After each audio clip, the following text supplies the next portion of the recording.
Les vacances à l'aéroport, ça continue pour des milliers de passagers qui espèrent depuis plusieurs jours maintenant, vous êtes là, embarquer pour l'Algérie. Mais la grève de la compagnie Air Algérie les en empêche et commence à leur taper sur les nerfs. Bonsoir Bouna Petit, où en est-on ce soir à Orly ?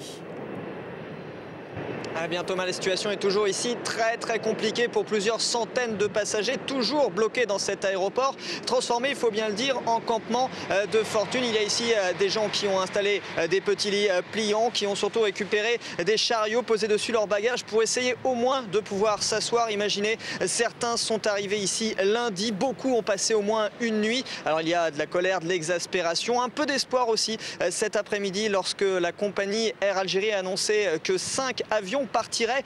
Finalement, 2 ont déjà décollé, 3 devraient le faire avant la fin de la soirée. 800 places en tout prévues sur ces avions selon la compagnie, mais ça va être bien sûr insuffisant pour tous les passagers. Alors beaucoup hésitent entre résignation et colère. Je vous propose de les écouter, ils sont au micro de Thibaut Dupont. Les gens sont livrés à eux-mêmes dans l'aéroport et puis c'est tout. Il n'y a aucune prise en charge et surtout il n'y a pas d'information. On n'est pas informé du tout de ce qui se passe. C'est très dur, les enfants c'est très dur. C'est vraiment, regarde, ils sont fatigués, ils n'ont pas fait de sieste. Et là comment ça va se passer? Vous allez pouvoir embarquer? Je ne sais pas, je crois pas. On va dormir là jusqu'à demain.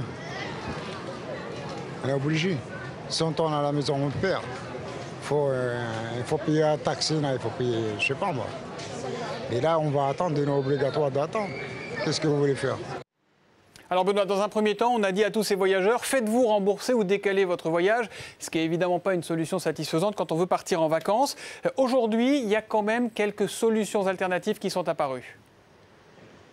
Oui, les compagnies qui ont tenté d'orienter certains des passagers bloqués ici vers le sud pour tenter de prendre un avion direction Algérie depuis Lyon. C'était une des possibilités. L'autre était de gagner Marseille où là, des départs en bateau étaient organisés. Des solutions alternatives mais pas forcément satisfaisantes.